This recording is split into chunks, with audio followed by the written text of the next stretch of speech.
Do you know that the secret to a truly thriving garden isn't locked inside those expensive plastic bottles at the garden center? It's been hiding right in your kitchen trash can all along. Today, I'm going to reveal 10 ancient liquid gold recipes, fertilizers that cost absolutely nothing and have nourished the land for thousands of years before chemical companies even existed. But listen closely. Unlike the dry history lessons you might see elsewhere, this video comes with a strict safety protocol. Because fermenting fertilizers the wrong way doesn't just create a stink. It can breed anaerobic bacteria that could kill your plant's roots overnight. And just wait until we get to fertilizer number 7. It's a secret once gathered from the battlefields of Europe. It works miracles for roses. But if you have a dog and you skip this one safety step, your garden might just turn into a real battlefield. I'll give you the exact mixing ratios to make sure you only harvest results, not risks. Ready to turn trash into treasure? Let's step into the world of liquid gold legends. Right now, let's step back in time. Long before Europeans set foot in North America, indigenous farmers perfected a genius planting system known as the Three Sisters: corn, beans, and squash, growing together in perfect harmony. But there was a secret fourth sister, buried underground, that few people talk about. It was a fish. Buried alongside the seeds, it slowly decomposed, releasing a massive burst of nitrogen and phosphorus, acting like a battery pack that fueled record-breaking corn growth.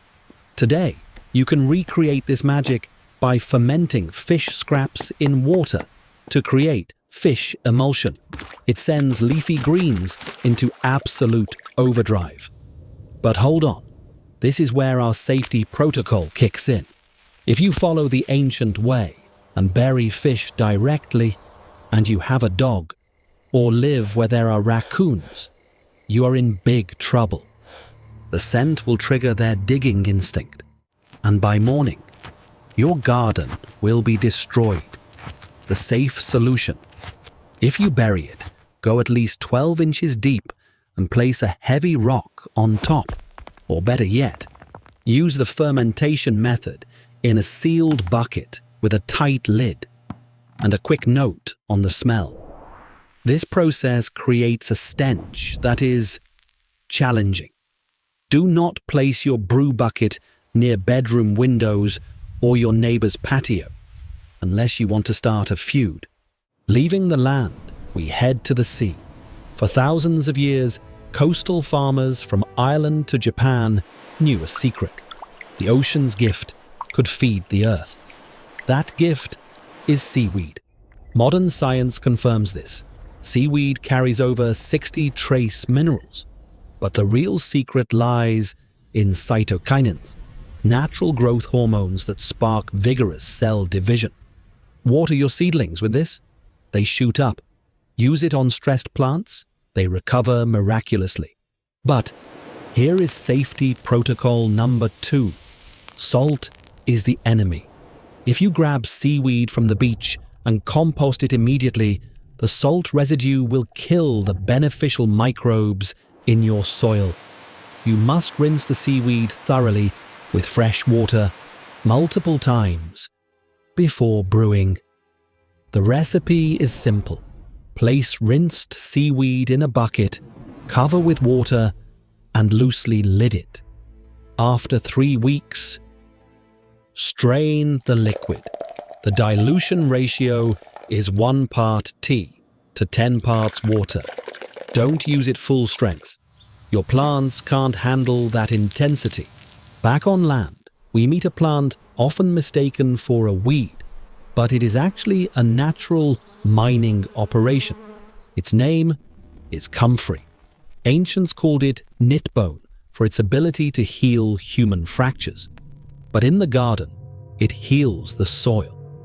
Comfrey roots dive up to 10 feet deep, mining potassium and minerals from subsoil layers that regular plants can never reach, locking them into its leaves. It's free potassium for your tomatoes and cucumbers. However, I must warn you about the cost of this free fertilizer. When Comfrey ferments, it produces a stench that is truly horrific, like raw sewage. This is not something you want on an apartment balcony or near a kitchen window. Place your brew bucket in the farthest corner of the yard. And more importantly, Comfrey is invasive. Once you plant it in the ground, those deep roots are nearly impossible to remove. If you want to control it, grow it in a large pot. The recipe remains the same. Leaves in a bucket, cover with water, seal it tight to keep the smell in.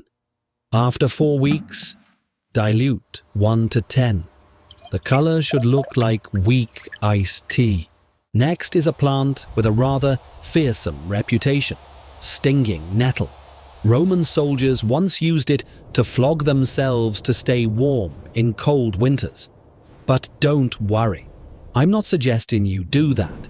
Instead, turn its aggression into garden power.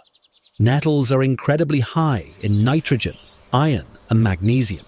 It's like an energy drink for leafy crops like kale, lettuce, or spinach. Here is the mandatory safety protocol. Never touch it with bare hands. Those tiny hairs are natural hypodermic needles containing formic acid that stings. Wear thick gloves and long sleeves when harvesting. The brewing method is like Comfrey, but here is my insider tip. You can dilute this at a 1 to 20 ratio to use as a foliar spray. It feeds plants through their leaves and also helps repel aphids and boost fungal resistance.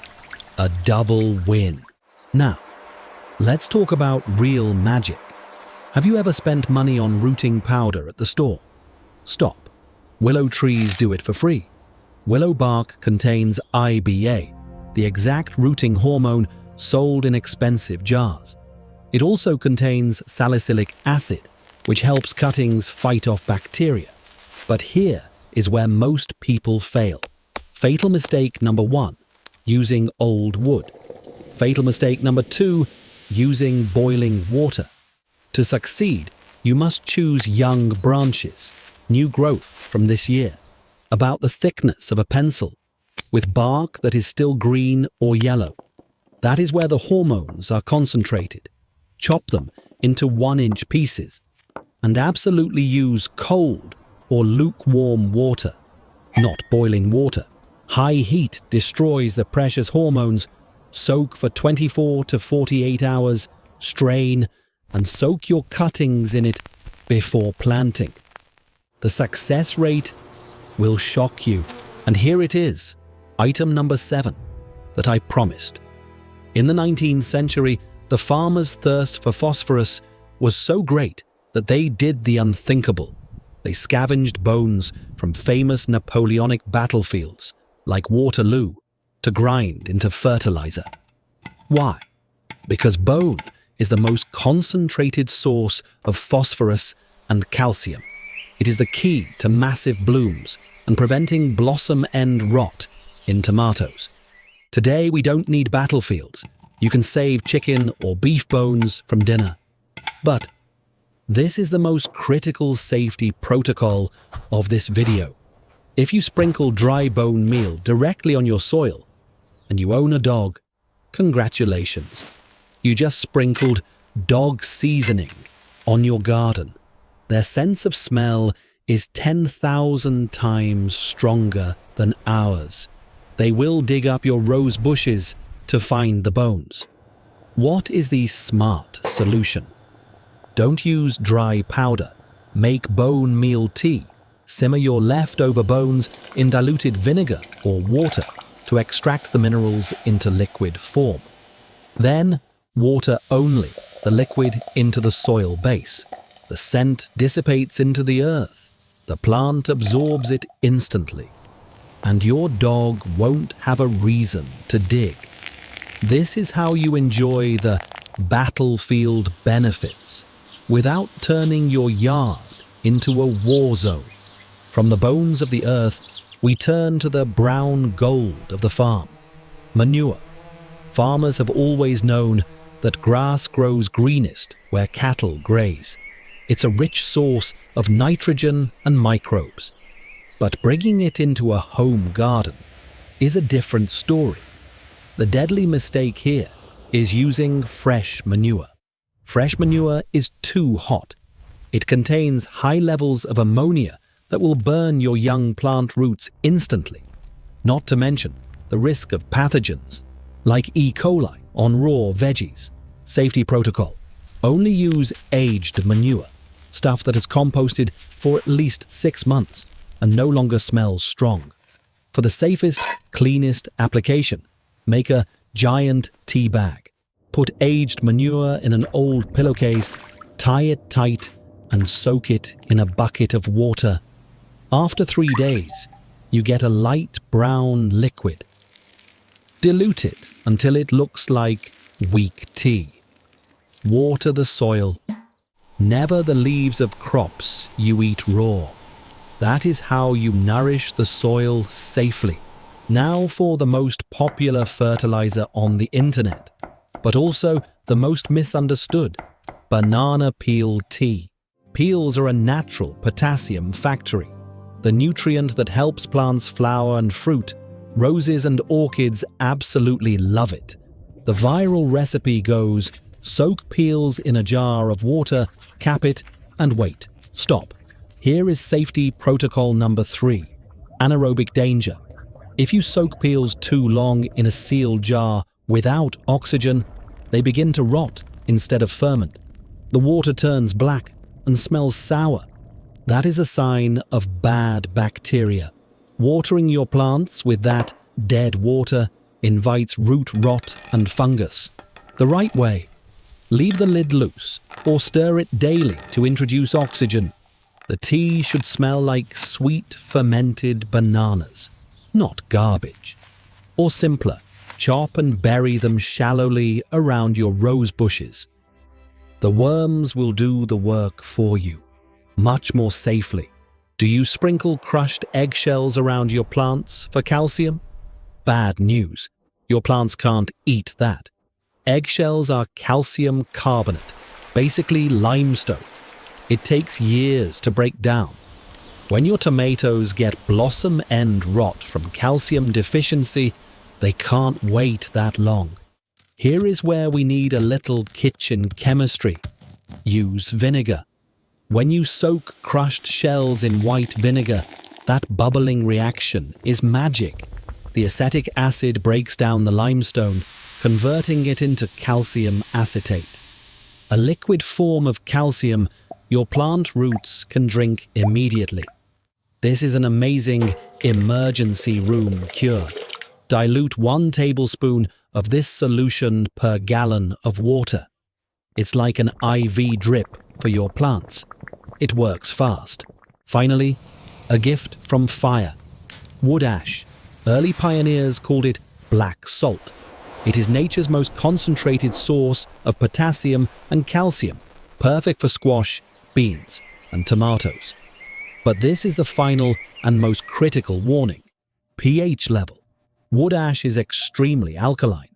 If you feed it to acid-loving plants like blueberries, azaleas, or potatoes, you will kill them. Never do that. Only use it for acidic soil or alkali-loving crops.